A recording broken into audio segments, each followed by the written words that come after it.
Good morning. This podcast is entitled, We Cannot Solve Problems by Halves. Halves, by halves. I believe all Americans, probably people all over the world, including people from every political persuasion and stripe, have to be concerned about developments in the United States of America today. They are extreme. I'm speaking on June 17th of 2020. There are a number of cities in the United States that have fallen to independent actors who have secured control of urban and metropolitan areas by means of extreme violence. Conscientious people have to be concerned with this reality, and it is a time of profound reflection on the part of probably all Americans, and perhaps especially for people in the United States who are held by a feeling of patriotism and love and gratitude for our country. As we reflect, we can settle our mind on any particular level of focus or any particular point of interest. We can look at cultural reality, we can look at social reality, we can look at political reality, and we can seek to find our answers there. There are a number of people, and this is always to be expected, who take an especially faith-oriented point of view whenever there is times of extreme trouble and danger and threats to human welfare and human happiness as we are experiencing now. Ordinarily, people of faith and people of prayer will be concerned when American or even lives of anybody anywhere are in danger, say by hurricanes, earthquakes, and natural disasters. Also naturally concerned when human lives are under threat by oppression and force and tyranny and aggression. And this is the case for many innocent people uninvolved in the concerns and affairs of revolutionaries here who must come to terms with their daily life, where they live, where they seek to make their homes, and where they seek to raise their families. This circumstance initially erupted in response to a horrendous and criminal taking of a black man's life, George Floyd, by a policeman who has since been charged with murder. Following this hideous event, which was made available to every human being on the planet by a graphic video that lasted over 10 minutes, in which people could see the man physically die in front of our eyes, a tremendous amount of pain and suffering. The suffering of racism erupted to the fore. People both who are victims of racism and people who are sympathetic to people who suffer from racism became very active.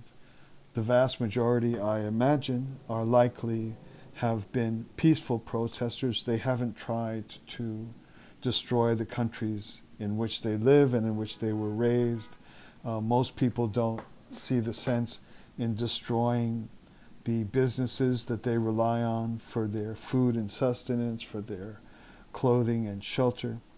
But nevertheless, in response to the criminal taking of George Floyd's life, there has been, along with a great many protests, which likely can be described as peaceful, there have been the violent, insurgent destruction of sacred property, of private property, and at the cost of innocent lives, the lives of law enforcement officers, men and women of color, innocent people trying to make a living and support their families, store owners, and innocent bystanders all have lost their lives in the wake of these more extreme or more violent forms of protest, if you call it that.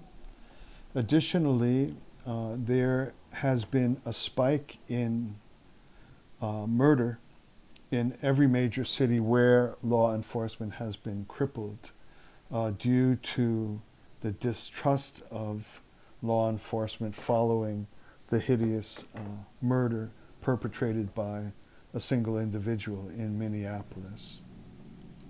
Because of how extreme this current situation is, it tends to impact all that we do, all that we say, all that we feel, all that we read. And I am going to turn now to a reading that I was doing this morning, utterly independently of any of these concerns of contemporary affairs. But it's a speech given in 1987 to a group of scientists by an individual who had convened them for an international meeting. So I'll just start reading. Reassessment of the contemporary world should certainly include a reassessment of the role of science and how closely these sciences have come to their ultimate ideal. Today, regardless of how many excuses leaders make, nobody can deny that the existing systems and orders in the world have failed to guarantee the true happiness of humankind. They already have hit their limit. So this particular first section is a challenge to the modern assumption that scientific thought and scientific approach is the wellspring of that which will bring about ever improved circumstances in human affairs. Even now, when society is breaking down as extremely as it is, and old problems are coming to the fore as graphically as they are, we realize, or have to realize, that these phenomena are happening after a good 500 years or so in which religion and spiritual life has been on a steady decline, and the rise of science, including all sciences, physical, natural, life sciences, and social sciences, are presumed to be the wellspring of being able to address human problems properly and intelligently and bring our circumstances and our situation forward productively. But this speaker, who convened scientists, is indicating that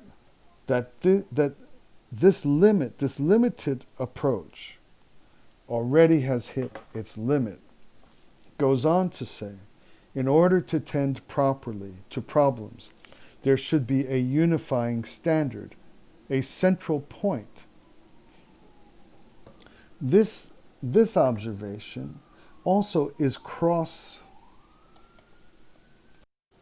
This observation also has the potential to speak across the full spectrum, all the way from conservative patriots all the way to those who hate America as the kind of embodiment of every great evil in the world today. Because it's speaking of saying that there should be a unifying standard. That means that in order to solve human problems, people must agree on what is it that we commonly seek? What defines a healthy individual, healthy society, healthy political structure? That unifying point is what needs to be identified, a unifying standard. Presumably, it is one in which all people are respected and honored and treated as having infinite value, as it would be illegitimate to treat anyone favorably based on biases or prejudices or by sheer whimsy or power. He goes on to say, its central point, the unifying standard, the central point should relate with both parts of being human, the desires of the physical body and those of the spiritual self are what make up being human. So here's the point, and the main point of what I want to introduce here, is while speaking to scientists, this commentator says that a unifying standard that can commonly be agreed upon must relate with both parts of being human, the desires of the physical body and those of the spiritual self. For any of us who are kind of a-religious or contra-religious or anti-religious and have trouble with the notion of a spiritual self, it's easy to identify plenty of things in the human desire that are not physical in nature. The mere idea that I can count on my lover to remain faithful even when I'm not around, or the mere arising of pride and happiness when I see a young person trying and overcoming difficulties and attaining some level of proficiency for which they've been working hard, even a little piano recital or a little dance of a little one.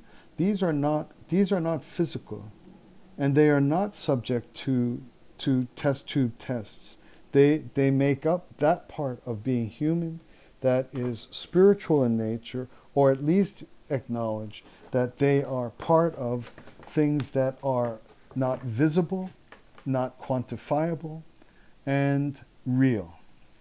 So the fellow goes on to continues, yes, in the Middle Ages, religious dogmatism blocked scientific exploration and limited advances for the physical fulfillment of human beings.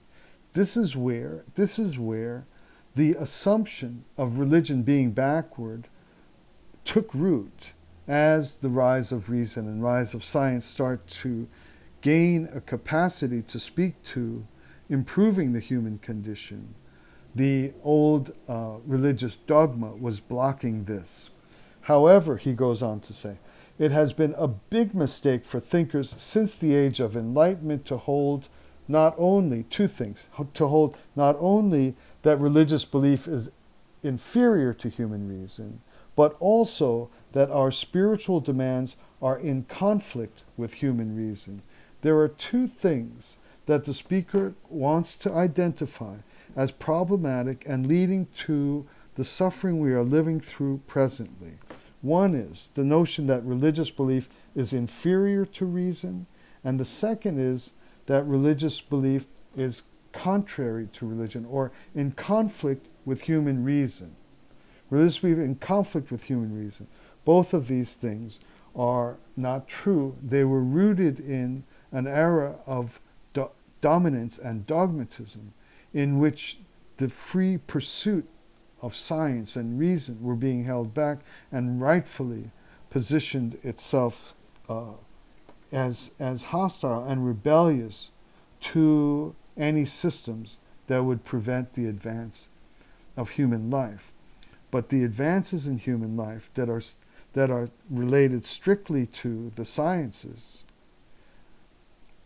are by nature dealing with only half of our reality. The writer, the speaker, with reason only, however, we become separated from the ultimate purpose of being human, who has a twofold nature. Without knowledge of our purpose, the human being cannot stand independently or even discover the right direction. Knowledge of our purpose is what requires fair attention to the spiritual side of being human.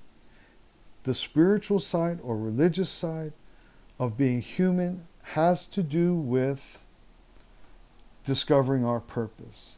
Science, no matter how perfect it is, no matter how knowledgeable it is, no matter how correct it is, no matter how replicable any experiment is, it does not inquire into purpose. It inquires into the best and most perfect way to advance our physical circumstances, environments for the pursuit of improvement of human life on the physical and productive level. He goes on to say, by ignoring spirituality and being satisfied with reason and intellectual accomplishment, people abandoned concern about solving urgent problems connected with our own ultimate purpose. As a result, we have come to be enthralled under materialism, and in this way we have lost our dignity. So the great irony of being bound in a section of history that is entirely almost worshipful of reason and science limits us from the one primary thing that we most need to seek our happiness, our harmony, our collaboration, to rise above our differences, to solve our problems by yielding solely to science and diminishing the spiritual half and side of being human. What he says is, come enthralled under materialism and in this way lose our dignity. How ironic that the very thing that all these struggles are about right now, human dignity, is lost precisely under binding ourselves to a half-baked inquiry into where our problems lie, namely science and reason. It leaves us treated just under materialistic concerns, and thereby undermines the possibility of the genuine dignity of being human, and the genuine dignity that any policeman should see in any other, that any politician should see in any other, that any protester should see in any other. It's that half that has to be brought back into the equation, not necessarily with old and archaic religious structures and dogmas, but in an integrated way that is every bit as modern as all the rest of our serious pursuit of making life better in the world. Thank you very much for listening for these few minutes. I'll be back with you sometime soon.